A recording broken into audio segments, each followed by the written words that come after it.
Tribunal de Justiça, em 8 de maio de 2012, seguindo a mesma linha de entendimento firmada pelo STF, a jurisprudência do STJ pacificou-se no sentido de que, por haver evidente interesse local, é dado ao município legislar sobre o funcionamento de instituições bancárias nos termos do artigo 30, inciso 1º da Constituição Federal. Em março de 2013, o STJ novamente confirmou sua jurisprudência, decidindo que a Corte Especial do STJ entende que o funcionamento interno das agências bancárias e, por conseguinte, as atividades de meio dessas instituições são questões de interesse local cuja competência legislativa é do município.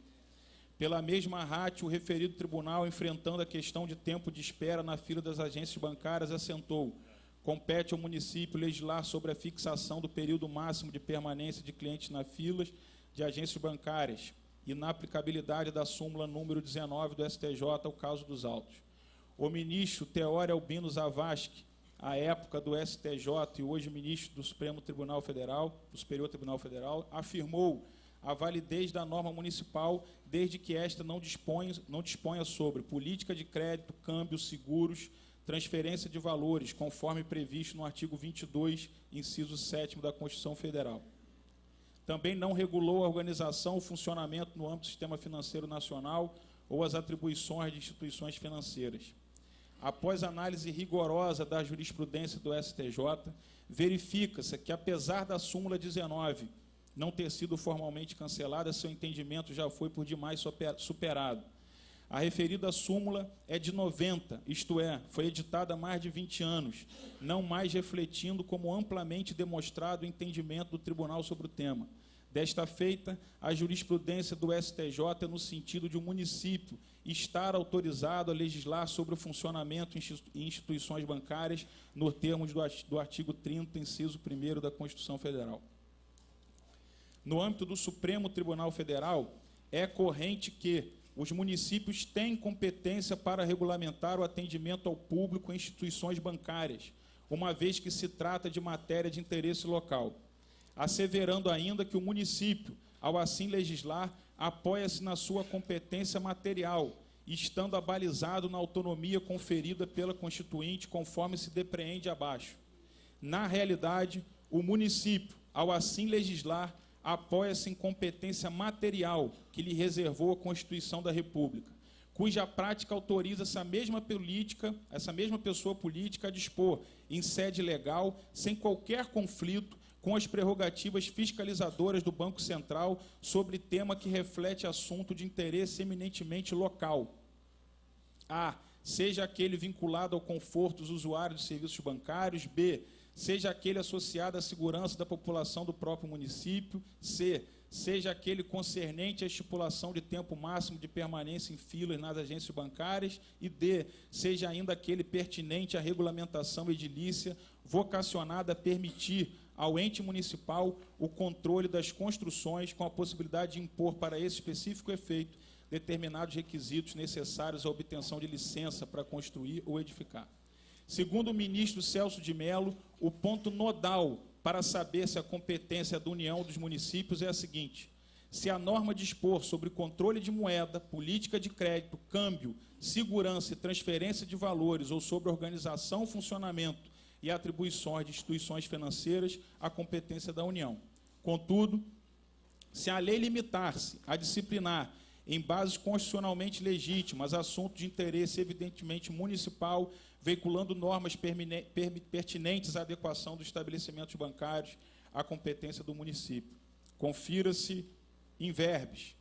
Em suma, entendo que o diploma legislativo do município em referência reveste-se de plena legitimidade jurídico-constitucional, pois longe de dispor sobre controle de moeda, política de crédito, câmbio ou transferência de valores, funcionamento e atribuições de instituições financeiras, limitou-se, ao contrário, a disciplinar em bases constitucionalmente legítimas assunto de interesse evidentemente municipal, veiculando normas pertinentes à adequação dos estabelecimentos bancários a padrões destinados a propiciar em suas agências melhor atendimento e conforto à coletividade local.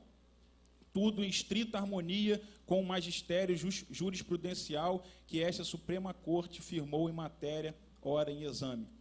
Além disso, o pretório Excelsior, em outra oportunidade, confirmou que, se a questão é de interesse local e diz respeito às normas de proteção das relações de consumo, não se confundindo com a atividade fim das instituições bancárias, a competência será municipal.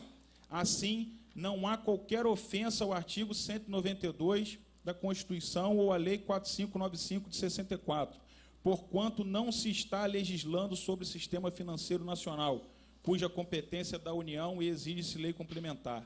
Insiste-se, nenhum dispositivo do projeto em tela cuida do sistema financeiro, pelo contrário, legisla sobre assunto de interesse local, o qual está balizado na autonomia conferida pelo Constituinte e sobre normas de proteção da relação de consumo, não se confundindo com a atividade fim das instituições bancárias.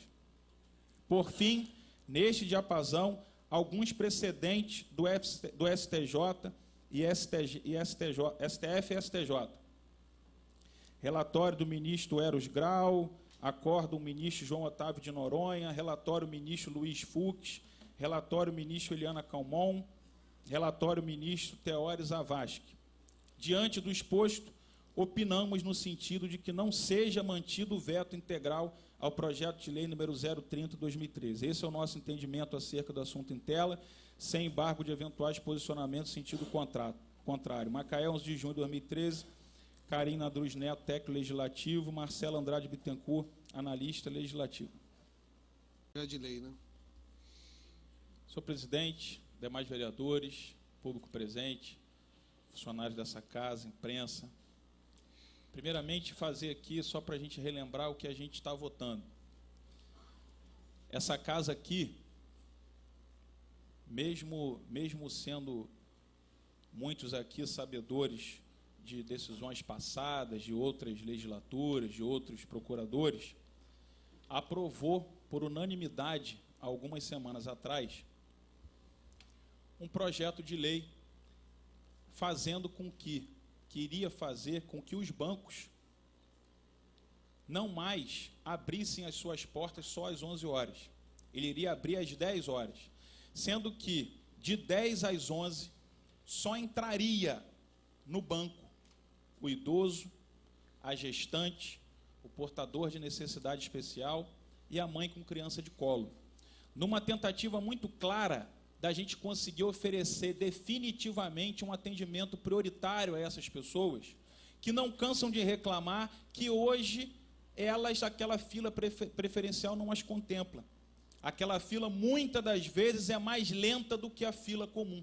Então, de 10 às 11, eles entrariam, teria naquela hora só aquele atendimento para eles. A partir das 11, funcionaríamos como é hoje. Mas aí a fila não seria naquela morosidade, porque a grande parcela do público já foi atendido de 10 às 11. Isso que aprovamos aqui por unanimidade. E aí, antes até de fazer outras considerações, eu quero fazer aqui uma lembrança. Na votação, que nós votamos aqui o reajuste para o servidor, eu fiquei muito feliz com o elogio que eu recebi do vereador Chico Machado, que hoje não está presente, que falou: vereador, eu já fui aqui vereador há vários mandatos, me deparei aqui com várias oposições, com várias pessoas, e o senhor se colocou de maneira nobre, não utilizou de picuinha política, não colocou disputa política acima do que é importante, do que é bom para a população. Pegou aqui, votou favorável, não pediu aumento de 30%, de 40%, de 25%, como outras vezes fizeram. E eu acho que essa é a questão aqui hoje. Não se pode colocar a picuinha política, a disputa política acima do que é mais importante para a população. Eu tenho certeza que, se a autoria desse projeto fosse de outra pessoa, a gente não estava discutindo o veto aqui hoje. Essa matéria já estava publicada. Já estava publicada. O procurador do município, eu conheço, extremamente competente, mas foi dada a ele a missão em glória. Procurador, não tem como eu falar que politicamente isso é ruim.